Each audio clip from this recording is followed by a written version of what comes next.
kita ada interview.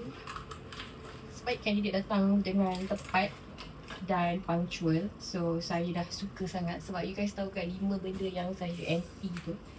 Tapi ketepatan masa tu memang bagus lah. Memang dah dapat banyak point lah di mata saya. Apa antara 5 tu? Kemalasan, kebodohsombongan, apa lagi, kelewatan. Apa lagi ya? Saya pun tak ingat. Awak lah patut ingat. Tidak keterampilan. So semua kerja sesuai lah. Saya ada suruh Syahira print out tau hari tu yang tampal kat Nine. Syahira tak buat lagi kan. So, Syahira. saya dah rigit kat awak. Okay. The do's and don't of being pekerja di Dana Engko di bawah Puan Liana. Avoid the 5 Ks.